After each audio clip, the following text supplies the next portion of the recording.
What's going on, guys? Welcome back to the channel. Today we're going to be talking about Season 3, the finale, Episode 8, the return of the Mandalorian as it is done. But before we do get into it, remember, hit the subscribe, like, and notification bell so you're always in the know on everything Star Wars. Also, don't forget I have a membership program. Make sure to join one of the tiers as there are 3 of them. And as always, once you're done watching this video, go check out my last one. Give it a thumbs up as you watch. Let's start the show.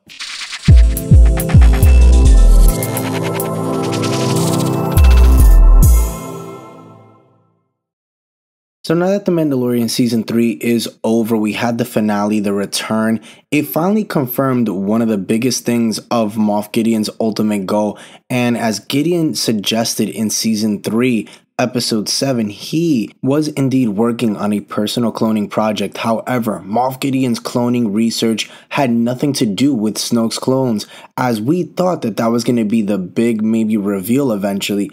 But instead, Gideon was cultivating Force-sensitive clones of himself. And according to Gideon, he was replicating the best parts of himself and combining them with the Force. Gideon saw himself as the perfect soldier, and the only improvement he was needed was with adding the Force to it all. Now, all the clones in Gideon's base were clones of Gideon, and there were no hints of anything related to either Snoke or Palpatine. Since The Mandalorian started to tease Gideon's interest in Grogu, several theories tried to explain what Gideon's goal actually was. Now, after Season 2 of The Mandalorian, it became clear that Moff Gideon did want Grogu's blood to experiment on midichlorians and the Force itself.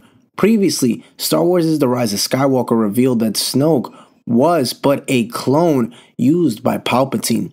Given how The Mandalorian takes place before the Star Wars sequel trilogy, a logical conclusion was that Gideon's research was connected to Snoke's creation, while Grogu was indeed the key factor for Moff Gideon to create Force-sensitive clones.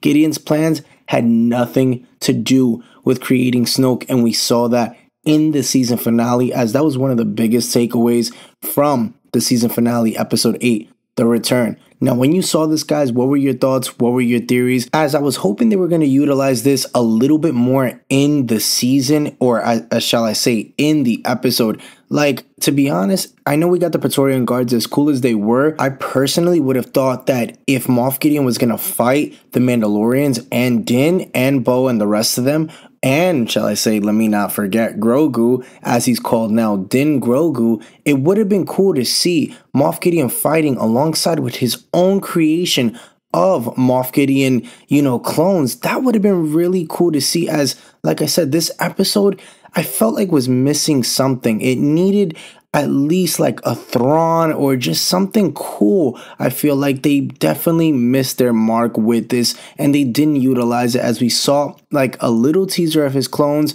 and then Din just wiped them out right there. But comment down below, is this something you would have wanted to see in the actual season finale, or would you have wanted to see them take their time and give us more and see more on Moff Gideon's cloning? But anyway, guys, thank you so much for tuning in today. For more Star Wars content, hit the subscribe, like, and notification bell so you're always in the know on everything Star Wars here on the Eternal Sith Network, as I have another video tomorrow. Don't forget, I have a membership program. There's 3 tiers to that. And as always, the Eternal Sith. Then, now, forever. Later, guys.